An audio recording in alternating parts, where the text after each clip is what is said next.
Hello दोस्तों, स्वागत है आपका अपने YouTube चैनल एग्जामशिप में। दोस्तों, इस वीडियो में हम कॉनिकल मैगजीन के नवंबर 2024 मंथ की करंट अफेयर्स को कवर कर रहे हैं। इसका पीडीएफ आप टेलीग्राम चैनल से डाउनलोड कर सकते हैं, जिसका लिंक वीडियो की डिस्क्रिप्शन में दिया हुआ है। एक और बात, घटना चक्र पूर्वावलोकन की पॉलिटी, इंडियन ज्योग्राफी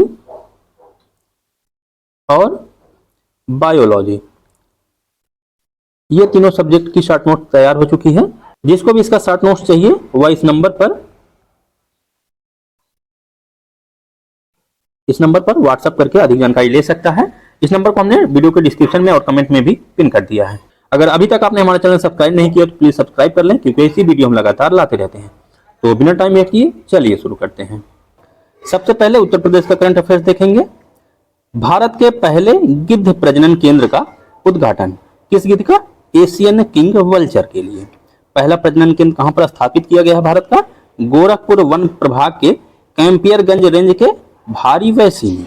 कहां पर? गोरखपुर के भारी वैसी में। मुख्यमंत्री योगी आदित्यनाथ द्वारा इसका उद्घाटन किया गया। और जो एशियन किंग वल्चर है, इसका IUCN स्टेटस क्या है? Critically endangered. इस तरह के क्वेश्चन यूपीएससी में अक्सर पूछ लेता है, तो जानते रहिए, क्या पता पीसीएस में भी पूछ ले। IUCN status critically endangered. Next है 3 दिवसीय सशस्त्र बल उत्सव। सशस्त्र बल उत्सव कहां पर मनाया गया? लखनऊ छावनी के सूर्य खेल परिसर में। सूर्य खेल परिसर कहां पर स्थित है? लखनऊ छावनी में। और इसका आयोजन 3 से 5 सितंबर के मध्य किया गया और मुख्यमंत्री योगी आदित्यनाथ द्वारा इसका उद्घाटन किया गया। नेक्स्ट है उत्तर प्रदेश महिला आयोग की अध्यक्ष।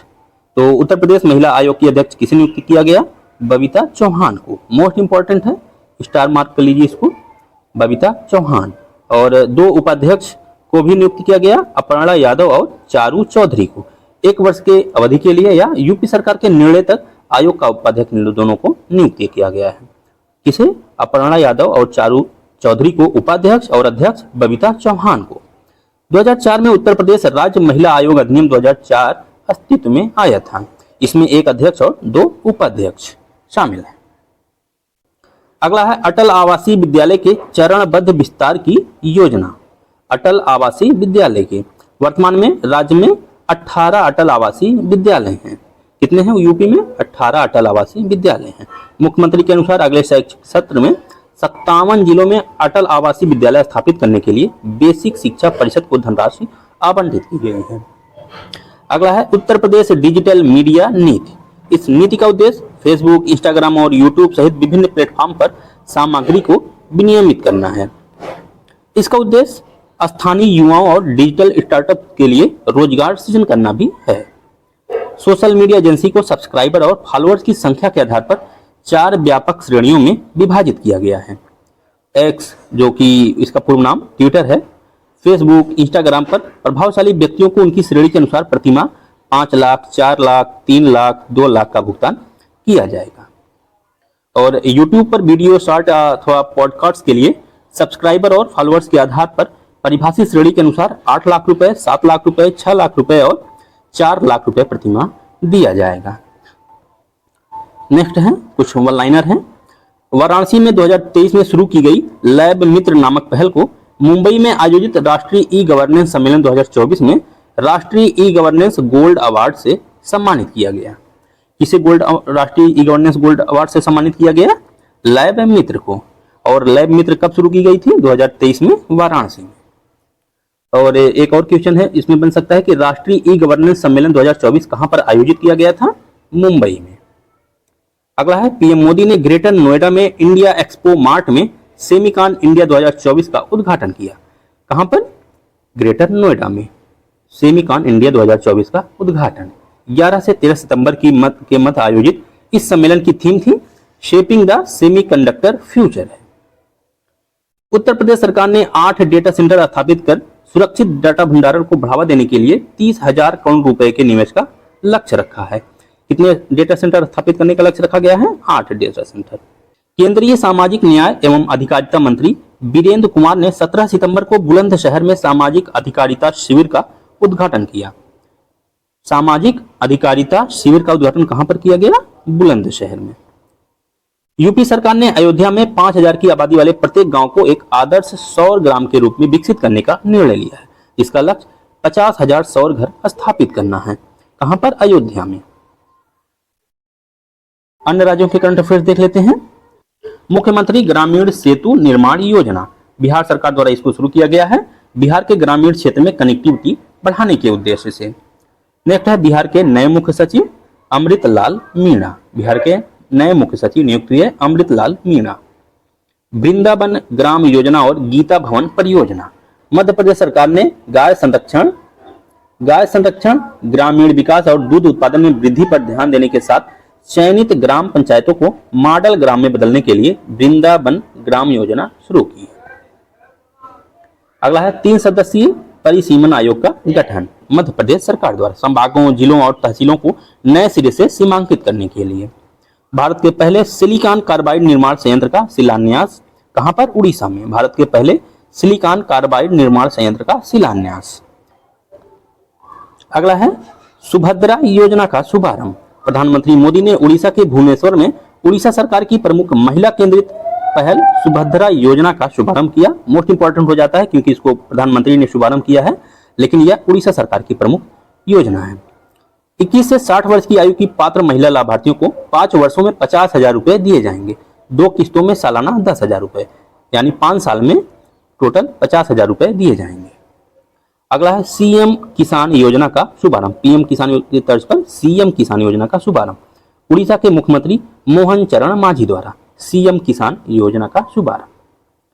पुलिस बल में महिलाओं के लिए 35% आरक्षण, राजस्थान मंत्रिमंडल ने पुलिस बल में महिलाओं के लिए 35% आरक्षण और पेंशन भोगियों में 5% अतिरिक्त भत्ता देने को मंजूरी प्रदान की। नेक्स्ट है अंतर्राष्ट्रीय स्वच्छ वायु नील गगन दिवस, 7 सितंबर में जयपुर में मनाया गया। 7 सितंबर को जयपुर में मनाया गया अंतर्राष्ट्रीय स्वच्छ वायु नील गगन दिवस। अगला है दिल्ली की मुख्यमंत्री आतिशी मारलेना सिंह, दिल्ली के 8वें मुख्यमंत्री के रूप में इन्होंने शपथ ली और एलजी विनय कुमार सक्सेना ने इनको शपथ दिलाई। अगला है राष्ट्रीय पोषण माह का 7वां संस्करण, केंद्रीय महिला एवं बाल विकास मंत्री अन्नपूर्णा देवी ने 30 अगस्त 2024 को गांधीनगर के महात्मा मंदिर में राष्ट्रव्यापी राष्ट्रीय पोषण माह के 7वें संस्करण का शुभारंभ किया। 30 अगस्त को गांधीनगर के महात्मा मंदिर में। अगला है 9वां लद्दाख झांसकर महोत्सव, इस महोत्सव का उद्घाटन उपराज्यपाल ब्रिगेडियर बीडी मिश्रा ने किया। लद्दाख झांसकर महोत्सव। अगला है लद्दाख में 5 नए जिलों का निर्माण, पिछले मैगजीन में भी इसको हमने कवर कराया हुआ है, तो गृह मंत्रालय द्वारा इसकी मंजूरी प्रदान की गई। नए जिलों का नाम है झांसकर, द्रास, शाम, नुब्रा और चांगथांग। अगला है सूतिया दिवस, असम के मुख्यमंत्री हेमंत बिश्व शर्मा ने घोषणा की कि हर साल 20 अगस्त को आधिकारिक तौर पर सूतिया दिवस के रूप में मनाया जाएगा। 20 अगस्त 1942 को विमान चंद्र बोरा के नेतृत्व में सूतिया के लोगों ने सूतिया पुलिस स्टेशन पर राष्ट्रीय ध्वज फहराया था। अगला है बाना कैह योजना का शुभारंभ, बाना कैह योजना। मिजोरम के मुख्यमंत्री लाल दुहोमा ने छोटे उद्योगों और किसानों को वित्तीय सहायता और समर्थन प्रदान करने हेतु इस योजना का शुभारंभ किया मिजोरम सरकार द्वारा। नई एमएसएमई नीति 2024 का शुभारंभ तेलंगाना के मुख्यमंत्री रेवंत रेड्डी द्वारा, नई एमएसएमई नीति 2024 का शुभारंभ। अगला है प्रजापालन दिवस, तेलंगाना ने 17 सितंबर को तेलंगाना प्रजापालन दिवस यानी जन शासन दिवस के रूप में मनाने का निर्णय लिया है। तो अब कुछ वन लाइनर देख लेते हैं राज्यों से संबंधित। राजगीर में आगामी हॉकी महिला एशिया चैंपियंस ट्रॉफी 2024 आयोजित की जाएगी। हॉकी महिला एशियाई चैंपियंस ट्रॉफी 2024 कहां पर आयोजित की जाएगी? बिहार के राजगीर में। केंद्रीय पर्यटन और संस्कृति मंत्री गजेंद्र सिंह शेखावत ने मेघालय के शिलांग में पर्यटन मंत्रियों के सम्मेलन की अध्यक्षता की। पर्यटन मंत्रियों के सम्मेलन की अध्यक्षता किसने की? गजेंद्र सिंह शेखावत ने। और यह सम्मेलन कहां पर आयोजित हुआ? मेघालय के शिलांग। महाराष्ट्र के सीएम एकनाथ शिंदे ने मुंबई में 2 दिवसीय 27वें राष्ट्रीय ई गवर्नेंस का शुभारंभ किया। इस सम्मेलन की थीम थी विकसित भारत, सुरक्षित और टिकाऊ ई सेवा प्रतिपादन है। 31 अगस्त को प्रधानमंत्री मोदी ने वीडियो कॉन्फ्रेंसिंग के माध्यम से 3 वंदे भारत ट्रेनों को झंडी दिखाकर रवाना किया। ये रेलगाड़ियां मेरठ लखनऊ, मदुरई बेंगलुरु और चेन्नई नागरकोइल के बीच चलेंगी। अब हम लोग देखेंगे राष्ट्रीय परिदृश्य। एक साथ चुनाव कराने की योजना को मंत्रिमंडल की मंजूरी। इसको हमने दृष्टि में भी कवर किया है। 18 सितंबर को केंद्रीय मंत्रिमंडल ने रामनाथ कोविंद की अध्यक्षता वाले एक उच्च स्तरीय समिति की सिफारिश को स्वीकार कर लिया है। और यह रामनाथ कोविंद की अध्यक्षता वाली समिति किससे संबंधित है? एक राष्ट्र एक चुनाव से। समिति ने सुझाव दिया है कि पहले लोकसभा और राज्य विधानसभाओं का चुनाव एक साथ हो, उसके बाद 100 दिनों के भीतर स्थानीय निकायों के चुनाव हो। अनुच्छेद 83 अनुच्छेद 72 में संशोधन की सिफारिश की है। अनुच्छेद 83 में क्या है? संसद के दोनों सदनों की अवधि है, और अनुच्छेद 172 में राज्य विधानसभाओं की अवधि के बारे में दिया हुआ है। इसमें जो है इन दोनों अनुच्छेदों में संशोधन की बात की गई है, और कुल मिलाकर 18 संवैधानिक संशोधनों की सिफारिश की गई है। एक राष्ट्र एक चुनाव से संबंधित रामनाथ कोविंद पैनल का गठन कब किया गया था? सितंबर 2023 में। सितंबर 2023 में। अगला है वैश्विक खाद्य विनियामक शिखर सम्मेलन 2024, नई दिल्ली के भारत मंडपम में आयोजित 20 से 21 सितंबर 2024 के मध्य वैश्विक खाद्य नियामक शिखर सम्मेलन। इसका आयोजन स्वास्थ्य एवं परिवार कल्याण मंत्रालय के तत्वाधान में FSSAI द्वारा किया गया। कार्यक्रम में FSSAI ने फूड इंपोर्ट रिजेक्शन अलर्ट नामक एक नए पोर्टल का शुभारंभ किया। इसके अतिरिक्त फूड क्लियरेंस सिस्टम 2.0 का शुभारंभ। Food clearance system 2.0। राष्ट्रीय अनुसंधान फाउंडेशन की पहली बैठक। प्रधानमंत्री मोदी ने नवगठित अनुसंधान नेशनल रिसर्च फाउंडेशन की शासी परिषद की पहली बैठक की अध्यक्षता की। किसने अध्यक्षता की? प्रधानमंत्री मोदी ने। और राष्ट्रीय अनुसंधान फाउंडेशन की स्थापना कब की गई थी? 2023 में। 23वें विधि आयोग के गठन को मंजूरी। मोस्ट इंपॉर्टेंट है, राष्ट्रपति द्वारा 3 वर्ष के कार्यकाल के लिए 23वें विधि आयोग के गठन को मंजूरी प्रदान की गई। 1 सितंबर 2024 से 31 अगस्त 2027 तक के लिए 23वें विधि आयोग का गठन किया गया है। 1 सितंबर 2024 से 31 अगस्त 2027 तक। आयोग में एक पूर्णकालिक अध्यक्ष, 4 पूर्णकालिक सदस्य, पदेन सदस्य के रूप में कानूनी मामलों एवं विधायी मामलों के सचिव तथा अधिकतम 5 अंशकालिक सदस्य शामिल होंगे। 22वें विधि आयोग का कार्यकाल 31 अगस्त 2024 को समाप्त हो गया था, जिसके अध्यक्ष ऋतुराज अवस्थी थे, जिन्होंने 17 महीने के कार्यकाल पूरा करने के बाद त्याग पत्र दे दिया था। अब अगला है जल संचय जन भागीदारी पहल का शुभारंभ। जल संचय जन भागीदारी पहल का शुभारंभ प्रधानमंत्री द्वारा वीडियो कॉन्फ्रेंस के माध्यम से सूरत में जल संचय जल भागीदारी पहल का शुभारंभ किया गया। कहां पर? सूरत में। इसके अतिरिक्त सामुदायिक भागीदारी से राज्य में लगभग 24,800 वर्षा जल संचयन संरचनाओं का निर्माण किया जाना है। आयुष के लिए राष्ट्रीय एग्जिट टेस्ट 2021 बैच से प्रभावी। इस संबंध में छात्रों की चिंताओं की समीक्षा के लिए प्रोफेसर संजीव शर्मा की अध्यक्षता में गठित समिति की सिफारिश पर यह निर्णय लिया गया है। राष्ट्रीय एग्जिट टेस्ट 1 वर्ष की इंटर्नशिप पूरी करने के बाद लाइसेंस प्राप्त करने और राज्य या राष्ट्रीय रजिस्टर में नामांकन करने के लिए अनिवार्य होगा। अगला है चौथे री इन्वेस्ट सम्मेलन 2024। प्रधानमंत्री मोदी द्वारा गांधीनगर स्थित महात्मा मंदिर में री इन्वेस्ट यानी global renewable energy investor meets and expo का उद्घाटन किया। कहां पर? गांधीनगर स्थित महात्मा मंदिर में। पोर्ट ब्लेयर का नाम अब श्री विजयपुरम। केंद्रीय गृह एवं सहकारिता मंत्री अमित शाह द्वारा इसकी उद्घोषणा। यह निर्णय प्राचीन श्री विजय साम्राज्य से प्रेरणा लेते हुए लिया गया है। और पोर्ट ब्लेयर यह दक्षिण अंडमान में स्थित है। यह जो है क्रोनिकल में नहीं दिया हुआ था, लेकिन इस तरह क्वेश्चन पूछ सकता है, इसलिए यहाँ पर ऐड कर दिया गया है। कहाँ पर स्थित है? दक्षिणी अंडमान में। स्वतंत्रता आंदोलन के दौरान सुभाष चंद्र बोस ने पहली बार पोर्ट ब्लेयर में तिरंगा फहराया था। सेलुलर जेल भी यहीं स्थित है, जहां स्वतंत्रता सेनानियों को काला पानी की सजा के रूप में रखा जाता था। चोल साम्राज्य में नौसैनिक अड्डा के रूप में अंडमान और निकोबार द्वीप समूह ने अहम भूमिका निभाई थी। नेक्स्ट है 20वीं समुद्र राज्य विकास परिषद की बैठक। समुद्री राज्य विकास परिषद की बैठक कहां पर? गोवा में। केंद्रीय पत्तन पोत परिवहन एवं जलमार्ग मंत्री सर्बानंद सोनोवाल द्वारा बैठक की अध्यक्षता की गई।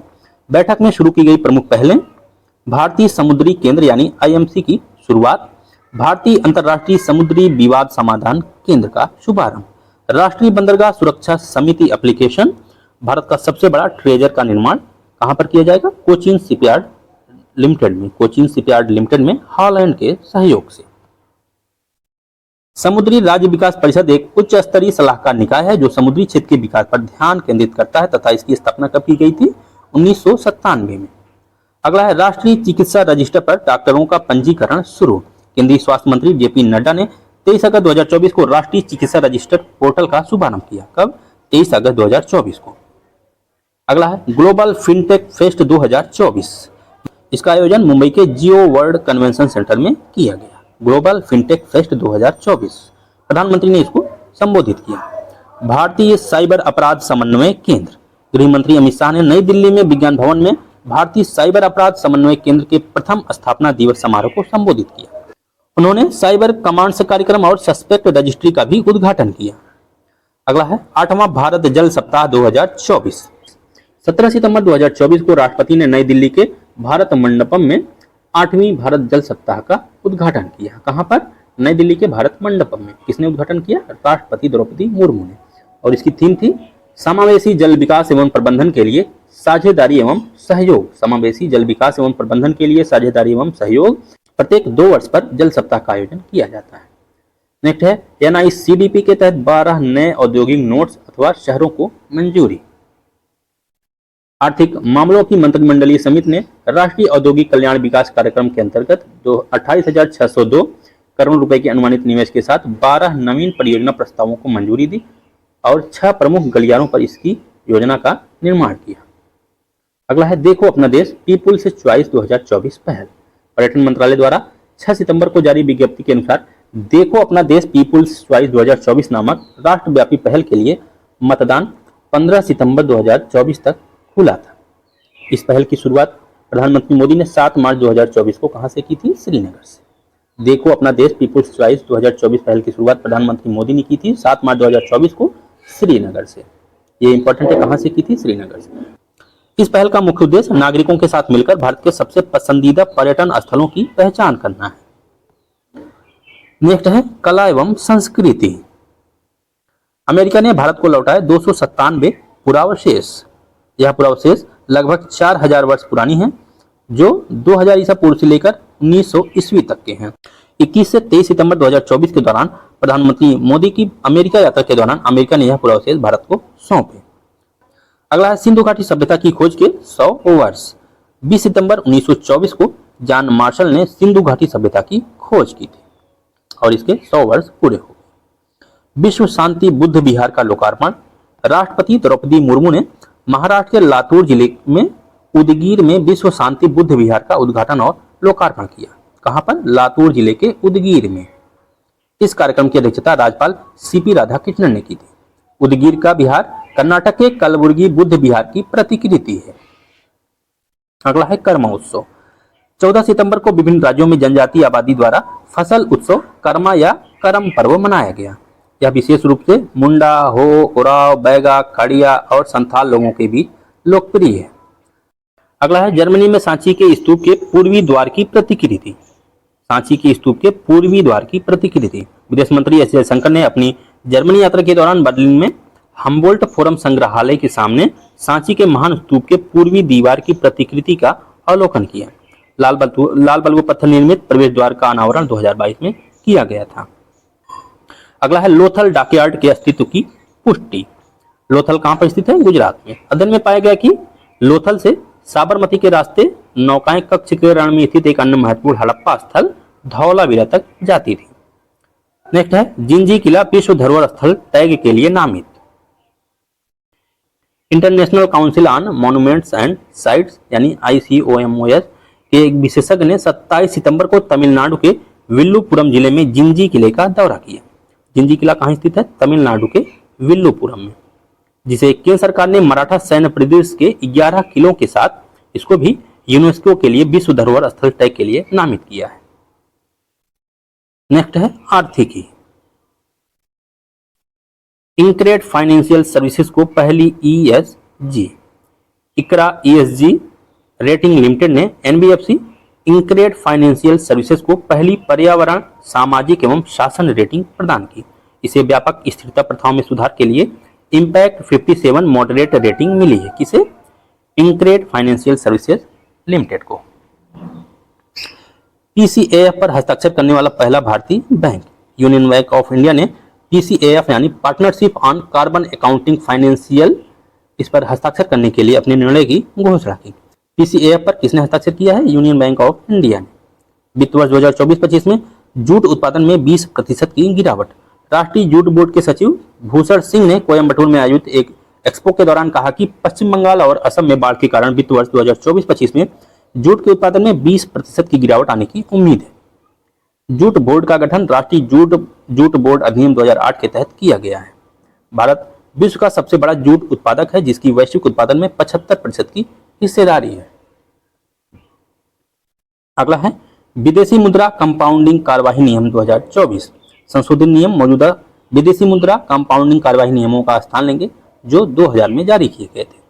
नई नियमावली के अनुसार कंपाउंडिंग आवेदन दाखिल करने की फीस को दुगुना करके 10,000 प्लस जीएसटी कर दिया गया है, जो पहले कितना था 5,000 रुपए। नेक्स्ट है 5G ओपन रैन परीक्षण लैब का उद्घाटन। केंद्रीय संचार मंत्री ज्योतिरादित्य सिंधिया ने C.DOT के बेंगलुरु परिसर का दौरा किया और 5G ओपन रैन यानी रेडियो एक्सेस नेटवर्क परीक्षण प्रयोगशाला का उद्घाटन किया। अगला है विश्व बैंक के पूर्व अनुमान में भारत का विकास दर फाइनेंशियल ईयर 2025 में 7%। भारत की विकास दर 6.6% से बढ़कर 7% कर दी गई। भारत को सबसे तेजी से बढ़ती अर्थव्यवस्था के रूप में रेखांकित किया गया, जहां वर्ष 2023-24 में 8.2% की प्रभावशाली वृद्धि दर्ज की गई। बेरोजगारी दर वित्त वर्ष 2024-25 की शुरुआत में घटकर 8.5% हो गई। हालांकि रिपोर्ट में बताया गया है कि शहरी युवाओं में बेरोजगारी दर 17% के उच्च स्तर पर बनी हुई है। चालू खाता वित्त वर्ष 2026-27 तक जीडीपी के 1 से 1.6% रहने की उम्मीद है। इसके अतिरिक्त रिपोर्ट में भारत के डेप्ट टू जीडीपी रेशियो में 2023-24 के 83.9% से वित्त वर्ष 2026-27 तक 82% की गिरावट आने का अनुमान लगाया गया है। अगला है जीएसटी परिषद की 54वीं बैठक। यह बैठक कहां पर आयोजित की गई? नई दिल्ली में वित्त मंत्री निर्मला सीतारमण की अध्यक्षता में।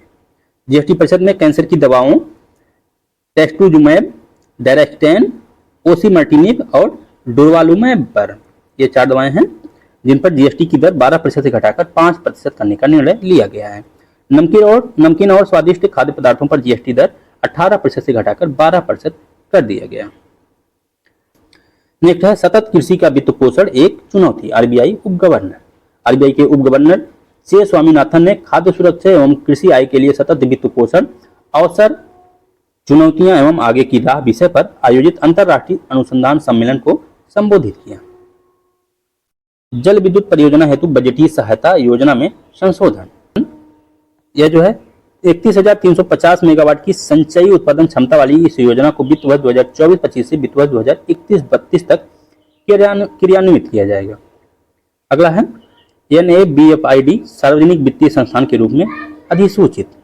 कारपोरेट मामलों के मंत्रालय ने national bank for financial infrastructure and development यानी NABFID national bank for financial infrastructure and development को सार्वजनिक वित्तीय संस्थान के रूप में अधिसूचित किया। इसका उद्देश्य बड़े पैमाने पर बुनियादी ढांचा परियोजनाओं को वित्त पोषण करने की बैंक की क्षमता को बढ़ाना है। NABFID की स्थापना 2021 में भारत के 5वें अखिल भारतीय वित्तीय संस्थान के रूप में की गई थी। अगला है 500 करोड़ रुपए से अधिक व्यय के मानदंडों में ढील।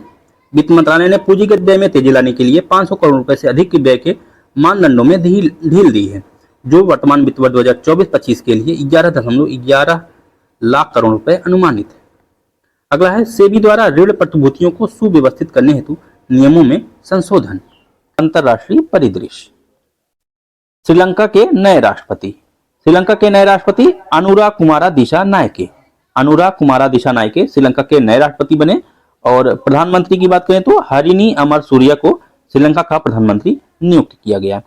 अनुरा कुमारा दिशानायके राष्ट्रपति और हरिनी अमर सूर्या को प्रधानमंत्री। 19वीं भारत ऑस्ट्रेलिया संयुक्त मंत्रिस्तरीय स्तरीय आयोग की बैठक। 19वीं भारत ऑस्ट्रेलिया संयुक्त मंत्रिस्तरीय स्तरीय आयोग की बैठक कहां पर आयोजित की गई? ऑस्ट्रेलिया के एडिलेड में। बस इतना इंपॉर्टेंट है। और इस बैठक में दोनों देशों ने 2030 तक $100 मिलियन का व्यापार हासिल करने का लक्ष्य रखा है। अगला है क्वाड शिखर सम्मेलन। क्वाड शिखर सम्मेलन 2024।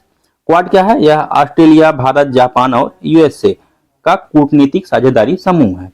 कौन कौन से देश हैं? ऑस्ट्रेलिया, भारत, जापान और संयुक्त राज्य अमेरिका। क्वाड शिखर सम्मेलन 2024 का आयोजन कहां पर किया गया? डेलावेयर, विल्मिंगटन, यूएसए में। यूएसए के डेलावेयर, विल्मिंगटन में। और इसकी थीम थी multilateral solution for a better tomorrow. Multilateral solution for a better tomorrow. इस दौरान क्वाड कैंसर मून साइट नामक नई पहल की शुरुआत की गई। क्वाड कैंसर मून साइट नामक नई पहल। और इंडो पैसिफिक में प्रशिक्षण के लिए समुद्री पहल मैत्री की घोषणा। क्वाड एट सी शिप ऑब्जर्वर मिशन की घोषणा। क्वाड कैंसर मून साइट पहल का शुभारंभ अभी आपने ऊपर देखा, क्वाड शिखर सम्मेलन 2024 के दौरान इसको लॉन्च किया गया। इसका उद्देश्य स्वास्थ्य देखभाल, अवसंरचना, अनुसंधान के तहत सहयोग आदि में सुधार करके हिंद प्रशांत क्षेत्र में समग्र रूप से कैंसर देखभाल परितंत्र को मजबूत करना है। प्रधानमंत्री मोदी ने एक विश्व एक स्वास्थ्य के दृष्टिकोण को ध्यान में रखते हुए हिंद प्रशांत क्षेत्र में कैंसर परीक्षण, जांच और निदान आदि के लिए 7.5 मिलियन अमेरिकी डॉलर के अनुदान की घोषणा की। अगला है भारत अमेरिका इंडस एक्स शिखर सम्मेलन 2024। भारत अमेरिका इंडस एक्स शिखर सम्मेलन 2024 इसका आयोजन कहां पर किया गया? अमेरिका के कैलिफोर्निया के पालो आल्टो में स्थित स्टैनफोर्ड विश्वविद्यालय में। यह जो है भारत और अमेरिका के बीच रक्षा नवाचार साझेदारी को बढ़ावा देने पर केंद्रित है। और इस सम्मेलन की थीम क्या थी? सीमा पार रक्षा नवाचार पारिस्थितिकी तंत्र को बढ़ाने के लिए निवेश के अवसरों का उपयोग करना। और इंडस एक्स जो समिट है इसको 21 जून 2023 को प्रधानमंत्री मोदी की अमेरिका यात्रा के दौरान लॉन्च किया गया था। कब? 21 जून 2023 को। 5वीं भारत फिलीपींस संयुक्त रक्षा सहयोग समिति की बैठक।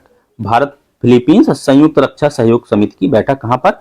मनीला में आयोजित की गई, फिलीपींस के मनीला में। इसका मुख्य फोकस क्या था? रक्षा उत्पादन में आत्मनिर्भरता के लक्ष्य को प्राप्त करना। फ्रांस में वर्ल्ड स्किल लियोन 2024 का आयोजन। वर्ल्ड स्किल्स लियोन 2024 का आयोजन कहां पर? फ्रांस में। भारत ने शानदार प्रदर्शन करते हुए विभिन्न कौशल श्रेणियों में 4 कांस्य पदक जीते। इसके अतिरिक्त भारतीय प्रतिनिधियों ने 12 उत्कृष्टता पदक भी हासिल किए। नेक्स्ट है भारत और अमेरिका द्वारा 2+2 अंतर सत्रीय बैठक कहां पर आयोजित की गई? नई दिल्ली में। भारत और अमेरिका के बीच 2+2 अंतर सत्रीय बैठक नई दिल्ली में आयोजित। अगला है ब्रिक्स लिटरेचर फोरम 2024। 11 सितंबर 2024 को रूस के कजान में ब्रिक्स साहित्य फोरम की शुरुआत की गई। इसकी थीम थी नए अर्थार्थ में विश्व साहित्य, परंपराओं, राष्ट्रीय मूल्यों और संस्कृतियों का संवाद। फोरम का दूसरा कार्यक्रम meet the authors from India, जिसका विषय था वोल्गा टू गंगा। नेक्स्ट है डोपिंग के खिलाफ यूनेस्को अंतरराष्ट्रीय कन्वेंशन की बैठक। यह बैठक कहां पर आयोजित की गई? नई दिल्ली में। डोपिंग के खिलाफ यूनेस्को अंतरराष्ट्रीय कन्वेंशन की बैठक नई दिल्ली में आयोजित। बैठक के उद्घाटन सत्र के दौरान राष्ट्रीय डोपिंग रोधी एजेंसी यानी नाडा और नेशनल लॉ यूनिवर्सिटी दिल्ली के बीच डोपिंग रोधी कानून, नीति एवं शिक्षा के क्षेत्र में सहयोग बढ़ाने हेतु समझौता ज्ञापन पर हस्ताक्षर हुआ। अगला है एशियाई तटरक्षक एजेंसियों की प्रमुखों की 20वीं बैठक। दक्षिण कोरिया के इंचियोन में आयोजित एशियाई तटरक्षक एजेंसियों की प्रमुखों की बैठक कहां पर आयोजित की गई? दक्षिण कोरिया के इंचियोन में। इसमें भारतीय तटरक्षक बल ने भाग लिया। एशियाई तटरक्षक एजेंसियों के प्रमुखों की बैठक जापान की एक पहल है, जिसे 2004 में जापान में पहली बार एशियाई तटरक्षक एजेंसियों की प्रमुख बैठक का आयोजन किया गया था। पहली बार कहां पर? जापान में किया गया था 2004 में। और एशिया तटरक्षक एजेंसी का मुख्यालय भी जापान में स्थित है। कोलंबो सुरक्षा कनक्लेव सचिवालय की स्थापना हेतु समझौता। 30 अगस्त को भारत, मालदीव, मॉरिशस और श्रीलंका ने हिंद महासागर क्षेत्र में सुरक्षा और स्थिरता को चुनौती से निपटने के लिए कोलंबो में कोलंबो सुरक्षा सम्मेलन सचिवालय की स्थापना के लिए चार्टर और समझौता ज्ञापन पर हस्ताक्षर किए। कहां पर? कोलंबो में। कोलंबो सुरक्षा कॉन्क्लेव का गठन कब किया गया था? 2011 में। नेक्स्ट है विज्ञान एवं प्रौद्योगिकी। अगला है VLSR-SAM मिसाइल का सफल परीक्षण। VL क्या है? Vertical launch. और SR-SAM क्या है? Short range surface to air missile.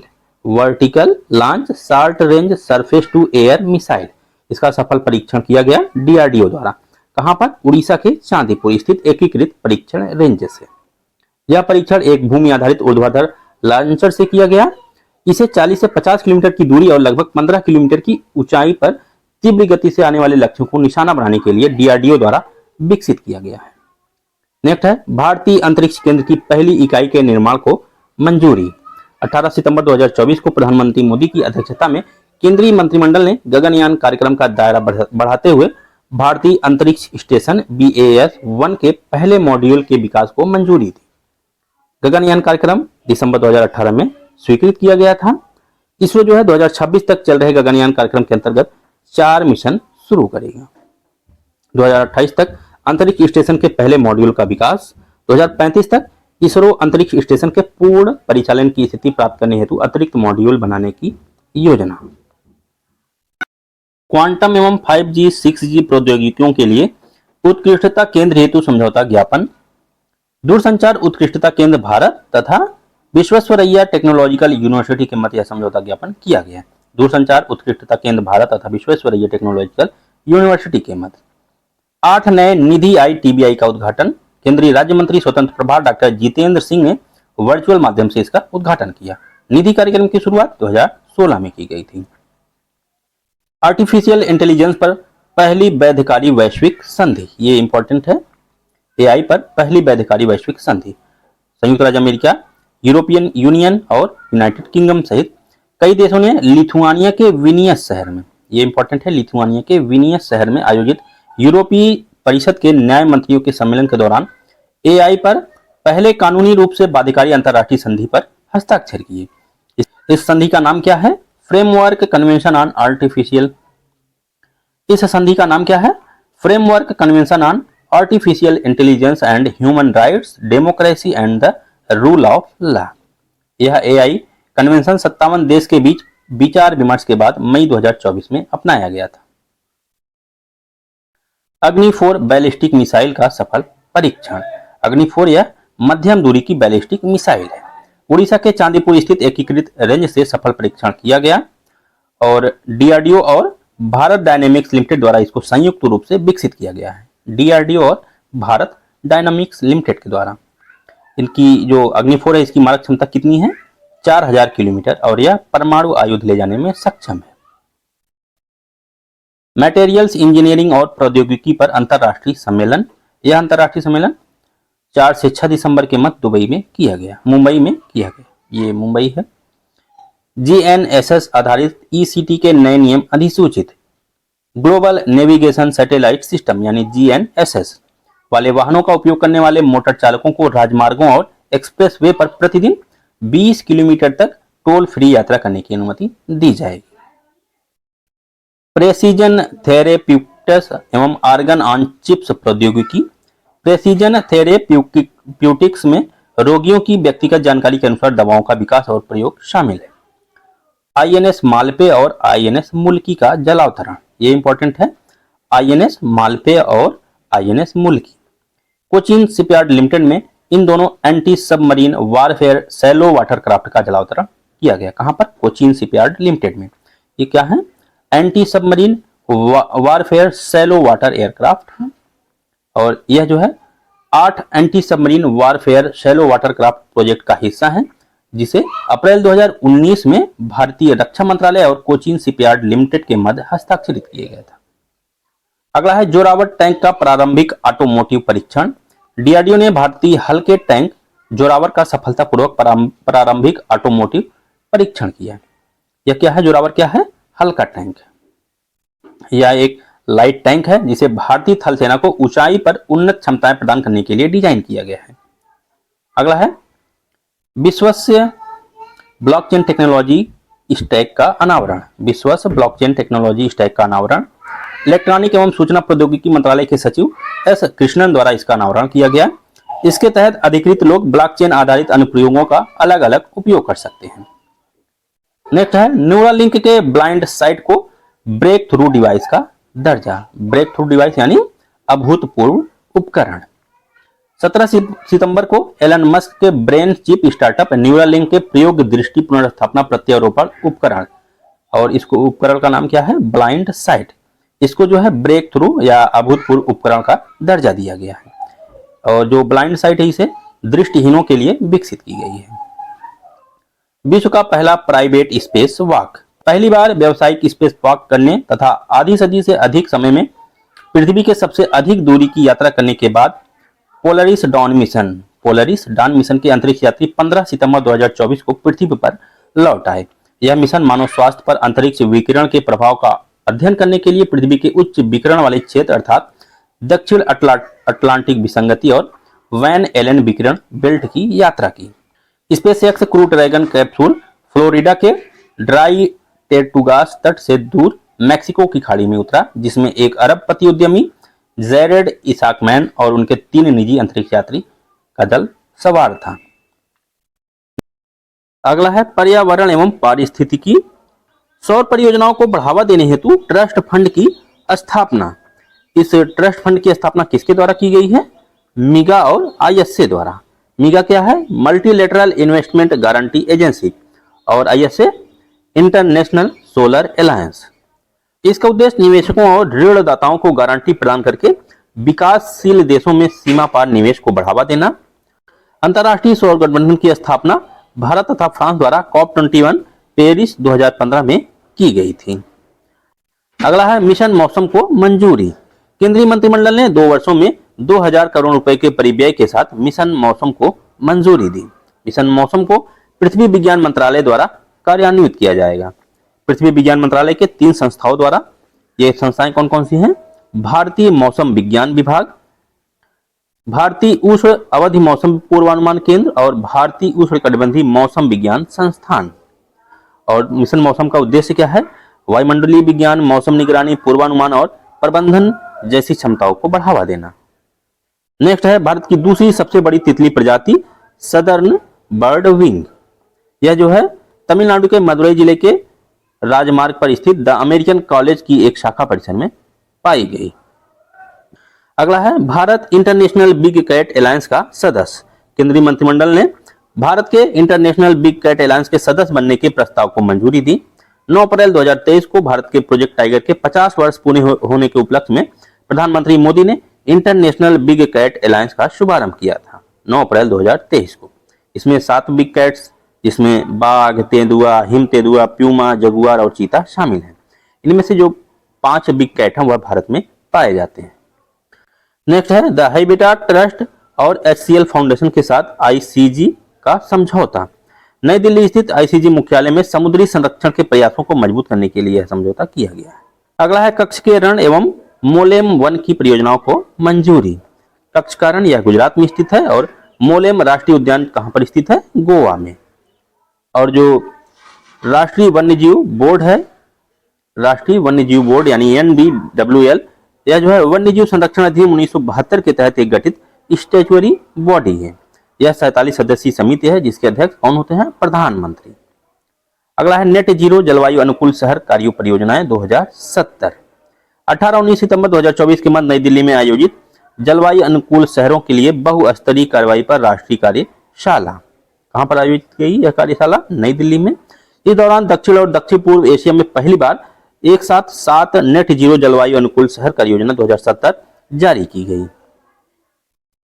यह जलवायु अनुकूल शहर कार्य योजनाएं राजकोट, बड़ोदरा, कोयम्बटूर, त्रिचिरापल्ली, तिरुनेलवेली, उदयपुर और सिलीगुड़ी से संबंधित हैं।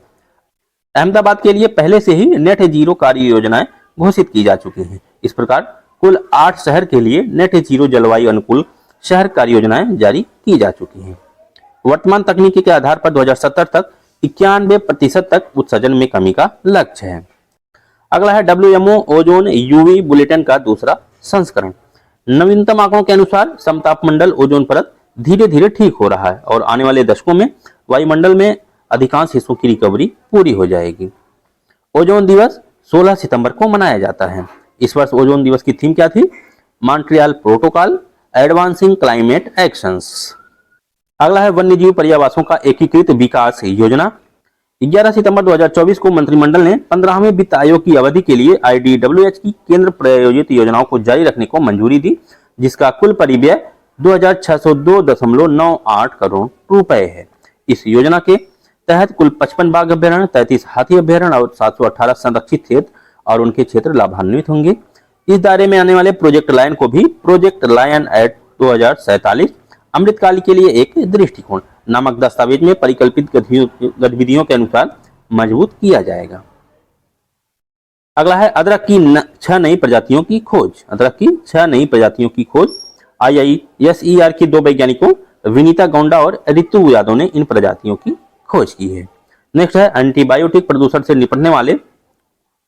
अगला है एंटीबायोटिक प्रदूषण से निपटने हेतु WHO के दिशा निर्देश। इन दिशा निर्देशों में विनिर्माण प्रक्रिया के कारण होने वाले एंटीबायोटिक डिस्चार्ज की समस्या के समाधान हेतु सुझाव दिए गए हैं। बैटरी अपशिष्ट प्रबंधन नियमों के उल्लंघन हेतु दिशा निर्देश। केंद्रीय प्रदूषण नियंत्रण बोर्ड ने बैटरी अपशिष्ट नियम 2022 के उल्लंघन को दंडित करने के लिए सख्त पर्यावरण क्षतिपूर्ति दिशा निर्देश जारी किए हैं। इसका उद्देश्य उचित बैटरी अपशिष्ट प्रबंधन प्रथाओं को बढ़ावा देना है और पर्यावरण के लिए स्थिरता को बढ़ाना है। नेक्स्ट है टील कार्बन पर भारत का पहला अध्ययन। राजस्थान के भरतपुर जिले में स्थित केवलादेव राष्ट्रीय उद्यान में टील कार्बन पर भारत का पहला अध्ययन किया गया। कहां पर? भरतपुर जिले में स्थित केवलादेव राष्ट्रीय उद्यान में। टील कार्बन से तात्पर्य गैर ज्वारीय मीठे पानी की आर्द्र भूमि में संग्रहित कार्बन से है, जिसमें वनस्पति, सूक्ष्मजीवी, बायोमास तथा घुले हुए कणिकीय पदार्थों में संग्रहित कार्बन शामिल है।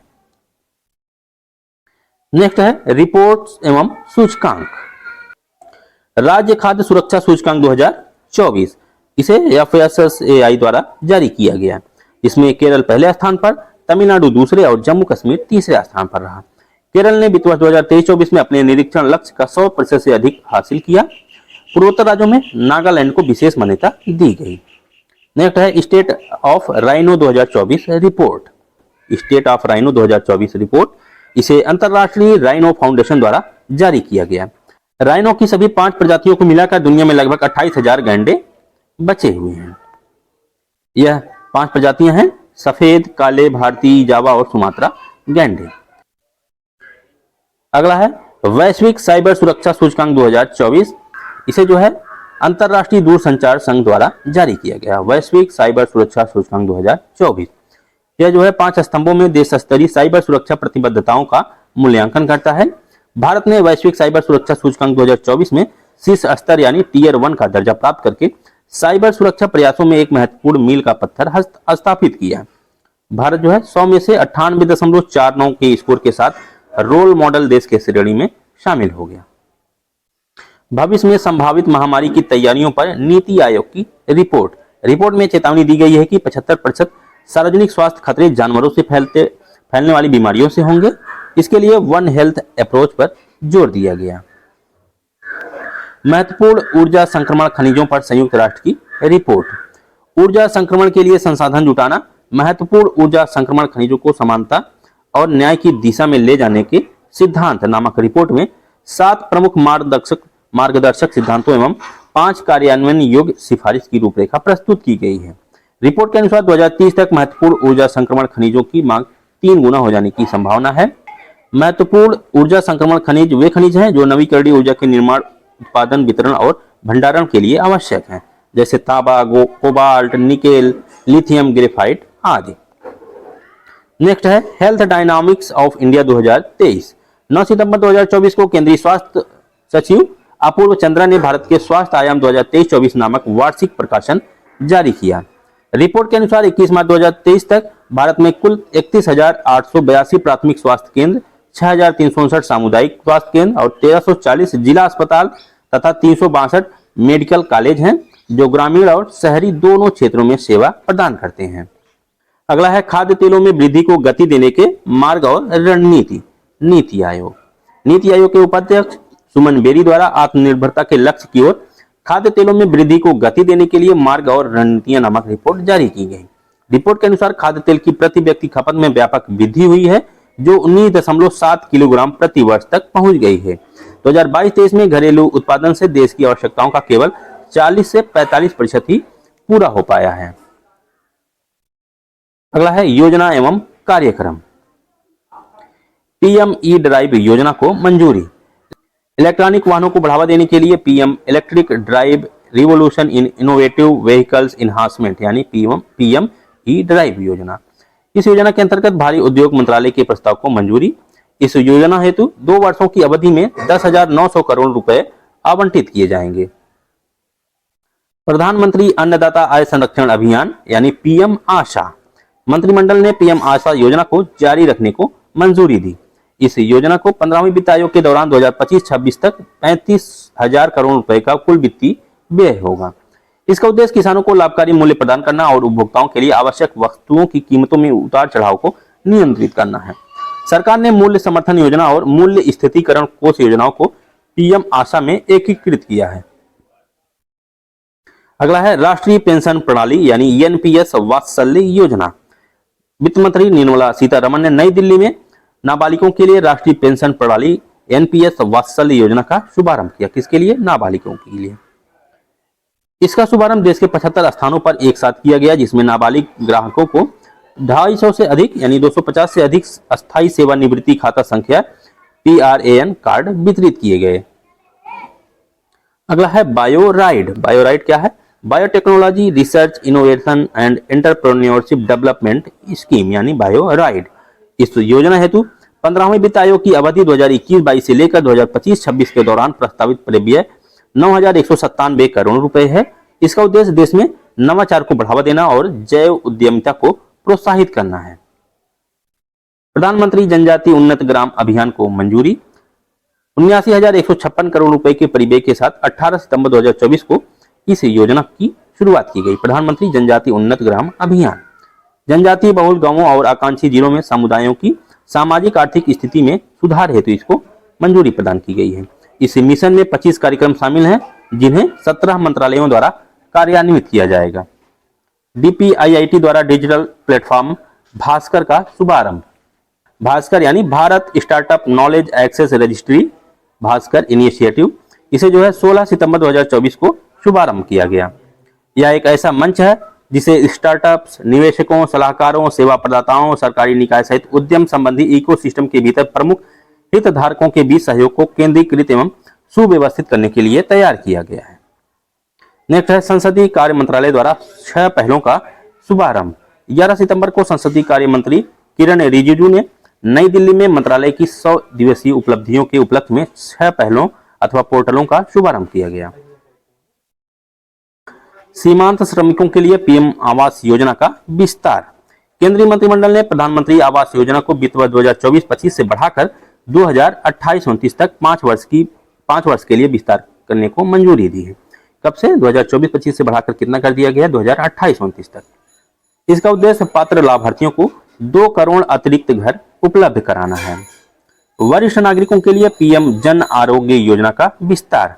11 सितंबर को मंत्रिमंडल ने आयुष्मान भारत जन आरोग्य योजना के 70 वर्ष और उससे अधिक आयु के सभी वरिष्ठ नागरिकों के लिए स्वास्थ्य कवरेज को मंजूरी दी। पात्र वरिष्ठ नागरिकों को आयुष्मान भारत प्रधानमंत्री जन आरोग्य योजना के तहत नया विशिष्ट कार्ड जारी किया जाएगा। इसके तहत 4.5 करोड़ परिवारों को लाभ मिलेगा।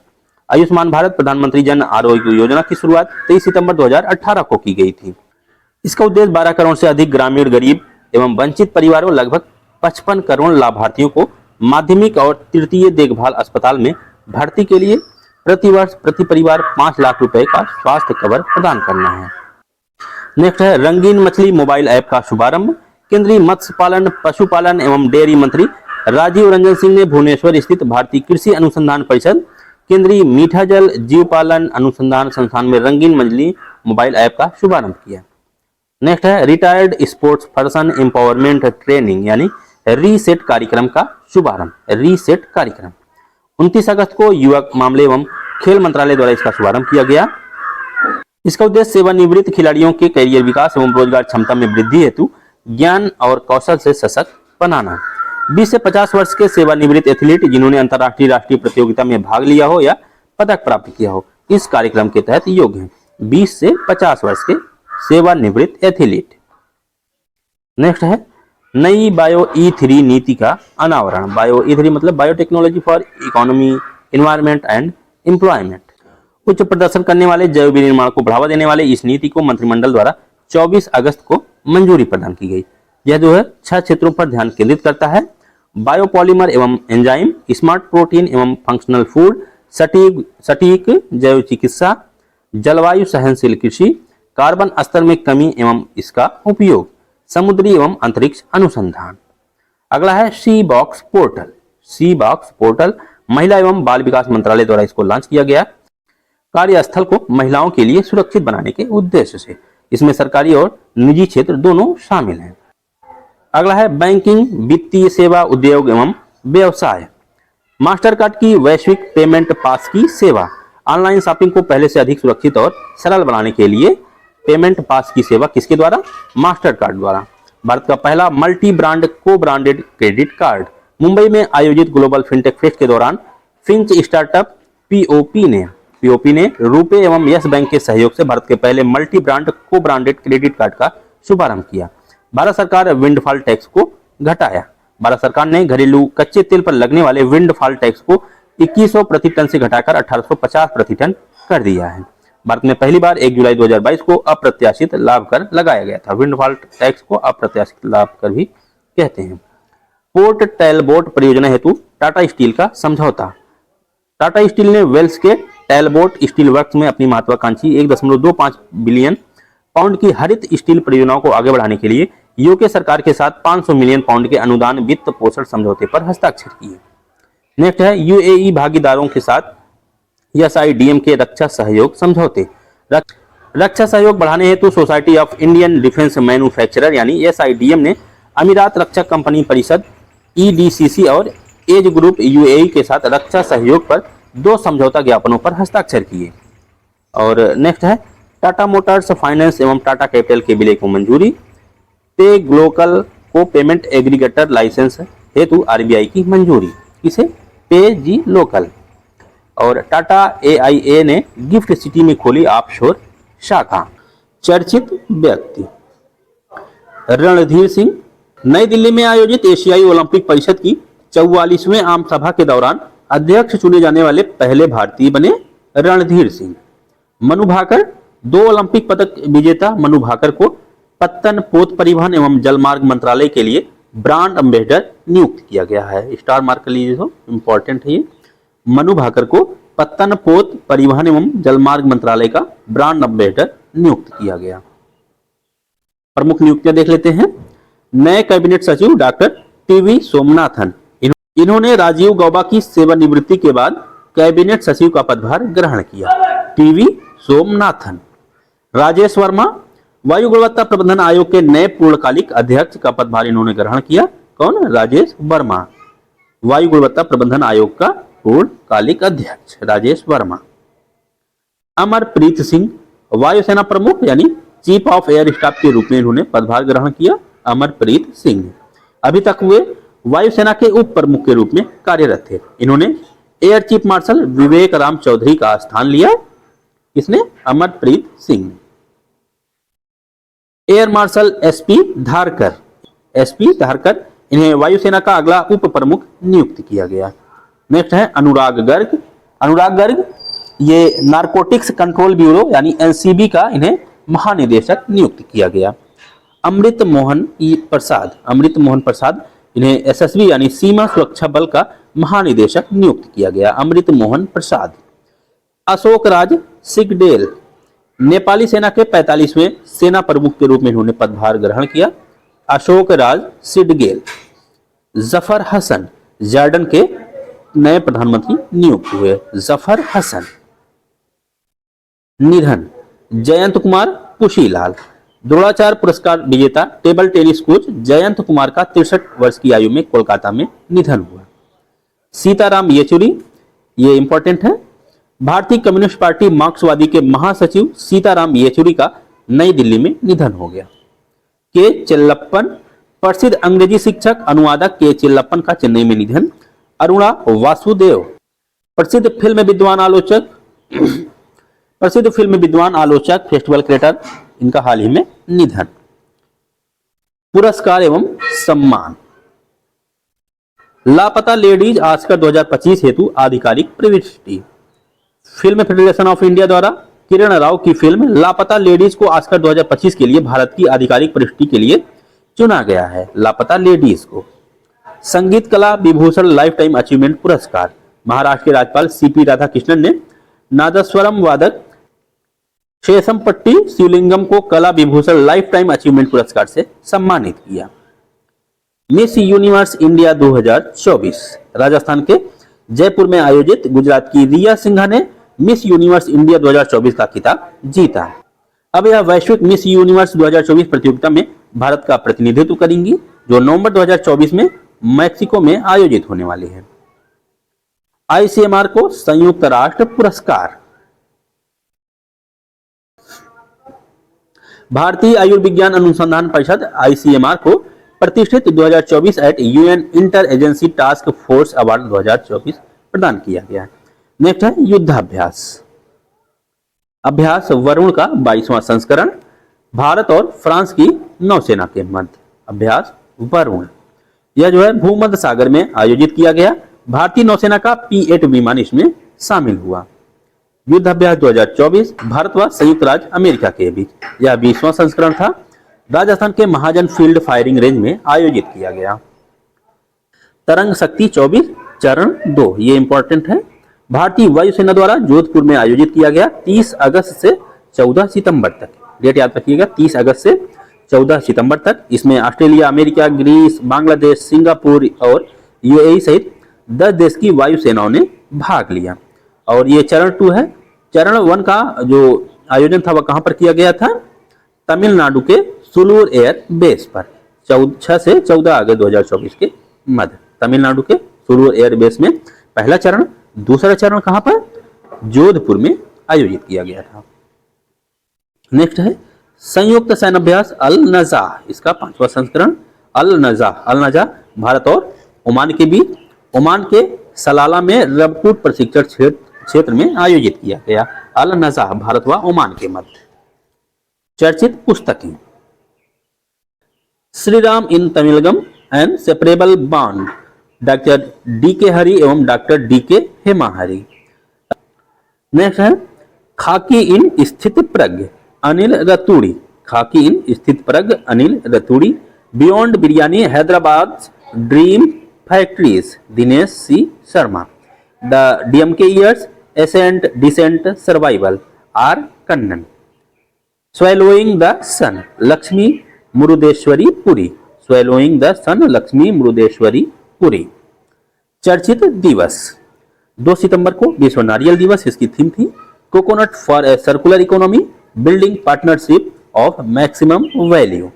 7 सितंबर 2024 को स्वच्छ वायु का अंतरराष्ट्रीय दिवस मनाया गया और इसकी थीम थी invest in clean #clean air now. 8 सितंबर को अंतरराष्ट्रीय साक्षरता दिवस, theme promoting multilingual education literacy for mutual understanding and peace. 10 सितंबर को विश्व आत्महत्या रोकथाम दिवस और थीम थी changing the narrative on suicide. 14 सितंबर विश्व प्राथमिक चिकित्सा दिवस, फर्स्ट एड एंड स्पोर्ट्स। 15 सितंबर को अंतर्राष्ट्रीय लोकतंत्र दिवस, जिसकी थीम थी ensuring effective governance of artificial intelligence at all levels. 16 सितंबर विश्व ओजोन दिवस, ये तो सबको पता है, लेकिन इसकी जो थीम है ये इंपॉर्टेंट हो जाती है। इसकी थीम थी मॉन्ट्रियल प्रोटोकॉल जलवायु कार्रवाई को आगे बढ़ाना। 20 सितंबर को विश्व सफाई दिवस, Arctic cities and marine litre. 21 सितंबर को अंतर्राष्ट्रीय शांति दिवस, अंतर्राष्ट्रीय शांति दिवस 21 सितंबर को, और थीम है शांति की संस्कृति का विकास। 22 सितंबर को विश्व राइनो दिवस, राइनो को जीवित रखना। 22 सितंबर को ही विश्व नदी दिवस, और नदी दिवस की थीम थी जीवन के जल मार्ग, जीवन के जल मार्ग। 27 सितंबर को विश्व पर्यटन दिवस और इसकी थीम थी पर्यटन और शांति, ये इंपॉर्टेंट है। 27 सितंबर विश्व पर्यटन दिवस, थीम है पर्यटन और शांति। खेल देख लेते हैं। पेरिस पैरालंपिक 2024 28 अगस्त से 8 सितंबर 2024 के मध्य आयोजित। भारत ने 7 स्वर्ण 9 रजत और 13 कांस्य सहित कुल 29 पदक हासिल किए। कितना? 29 पदक हासिल किए, जिसमें 7 स्वर्ण 9 रजत और 13 कांस्य शामिल हैं, और भारत को 18वां स्थान प्राप्त हुआ। चीन 220 पदक के साथ पहले स्थान पर रहा, 124 पदक के साथ ग्रेट ब्रिटेन दूसरे स्थान पर। पहले स्थान पर चीन, दूसरे स्थान पर ग्रेट ब्रिटेन और भारत 18वें स्थान पर। सुमित अंतिल और भाग्यश्री जाधव उद्घाटन समारोह में भारतीय ध्वजवाहक थे, और समापन समारोह में भारतीय ध्वजवाहक कौन से? हरविंदर सिंह और प्रीति पाल। तो उद्घाटन समारोह में सुमित अंतिल और भाग्यश्री, और समापन में हरविंदर सिंह और प्रीति पाल, ये चारों नाम याद रखिएगा। अवनी लेखरा ने 10 metre air rifle standing SH1 में स्वर्ण पदक जीता। सुमित अंतिल ने जेवलिन थ्रो में स्वर्ण पदक जीता। हरविंदर सिंह ने तीरंदाजी में स्वर्ण पदक जीता। इसमें यह भी याद रखिए कि कौन सा खिलाड़ी किस खेल से संबंधित है, क्योंकि अभी 2023 का जो आरओ पेपर कैंसिल हुआ था उसमें इस तरह का क्वेश्चन पूछा गया था। तो धर्मवीर सिंह, इन्होंने पुरुष क्लब थ्रो में स्वर्ण पदक जीता। और प्रवीण कुमार, ये हाई जंप में इन्होंने स्वर्ण पदक जीता। नवदीप सिंह भाला फेंकने में, और नीतीश कुमार बैडमिंटन में स्वर्ण पदक हासिल किए। नेक्स्ट है यूएस ओपन टेनिस 2024।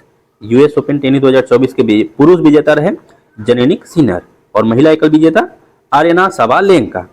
पुरुष डबल विजेता मैक्स परसेल और जॉर्डन थॉम्पसन। महिला डबल्स में ल्यूडमिला किचिनोक और जेलेना ओस्टापेंको। नेक्स्ट है भारत ने जीती एशियन हॉकी चैंपियंस ट्रॉफी। चीन के होलुनबुएल शहर में मोकी हॉकी ट्रेनिंग बेस में आयोजित किया गया एशियन हॉकी चैंपियंस ट्रॉफी कहां पर आयोजित किया गया? चीन में। फाइनल में भारत ने चीन के खिलाफ 1-0 से जीत दर्ज की। एशियाई कैडेट कोर और जूनियर जूडो चैंपियनशिप 2024 दक्षिण कोरिया के मुंगयोंग में आयोजित। भारत की हिमांशी टोकस ने महिलाओं के 63 किलोग्राम वर्ग में रजत पदक जीता। अंतर्राष्ट्रीय क्रिकेट में 400 विकेट लेने वाले भारत के 10वें गेंदबाज कौन बन गए हैं? जसप्रीत बुमराह। ये टेस्ट और वनडे मिला के है। यह उपलब्धि उन्होंने चेन्नई में बांग्लादेश के खिलाफ पहले टेस्ट मैच के दौरान हासिल की। नेक्स्ट है diamond league 2024 javelin throw. Belgium के ब्रुसेल्स में किंग बाउडाइन स्टेडियम में आयोजित किया गया। नीरज चोपड़ा ने 87.86 मीटर थ्रो के साथ पुरुषों की भाला फेंक स्पर्धा में दूसरे स्थान पर रहे। कितना इन्होंने फेंका? 87.86।